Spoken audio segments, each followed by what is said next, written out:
कोलकाता सिर्फ रसूलुल्लाह और हावड़ा ब्रिज नहीं है दोस्तों, ये है इंडिया का सबसे बड़ा हिडन बिजनेस हब। इसी को हासिल करने के लिए बीजेपी का लक्ष्य है 170 सीट। कोलकाता को हासिल करने के पीछे है 10 लाख करोड़ों का लक्ष्य। इस 10 लाख करोड़ का गेम को अगर समझना है तो इस वीडियो को अंतिम तक जरूर देखिएगा। From the bustling ports to सबसे पहले हम आते हैं कोलकाता की इकोनॉमी के ऊपर। सबसे पहले कोलकाता पोर्ट जो है इंडिया का सबसे पुराना और सेकेंड लार्जेस्ट कार्गो हैंडलर, जहां से हर साल 60,000 करोड़ का ट्रेड होता है और सागर पोर्ट बनने के बाद में ये सीधा तिगुना आकर 1.5 लाख करोड़ के आसपास इसकी इकोनॉमी बूस्ट करने वाली है। सॉल्ट लेक सेक्टर 5 200 से ज़्यादा कंपनी और 3 लाख जॉब वैकेंसीज है। नेपाल, भूटान, बांग्लादेश, म्यांमार इन चारों देशों की सीमा कोलकाता वेस्ट बंगाल से डायरेक्ट आकर लगती है।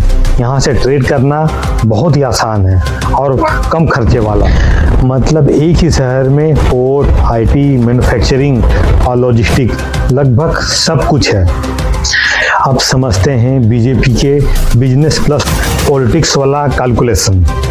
आज झोपड़पट्टी का वेस्ट बंगाल में 42 लोकसभा की सीट है, जो यूपी और महाराष्ट्र के बाद में सबसे ज़्यादा है।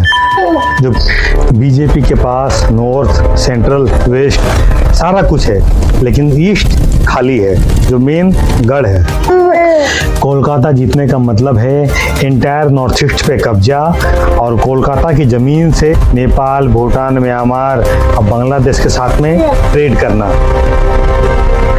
50,000 करोड़ के प्रोजेक्ट्स लाइन में लगे हुए हैं। इसी बीच Sagar port, Tezpur port, IT companies का जोर से काम चल रहा है।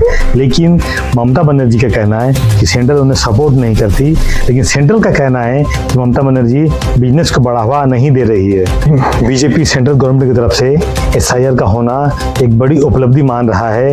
इसी बीच ममता बनर्जी का बोलना है कि 90 लाख वोटर्स में से 60 लाख हिंदू और 30 लाख वोटर्स के नाम काटे गए हैं। अब देखना ये है, अब बीजेपी का पावर पॉलिटिक्स प्लस बिजनेस का जो ये मॉडल है, इसने पूरा ताकत झोंक दिया बंगाल में पीछे। इसके पीछे इकोनॉमी और बिजनेस का बहुत बड़ा मास्टर प्लान इनके पास मौजूद है। अब देखते हैं कि कल के रिजल्ट में क्या होता है। बीजेपी जीतती है या ममता बनर्जी की पार्टी वापस आती है,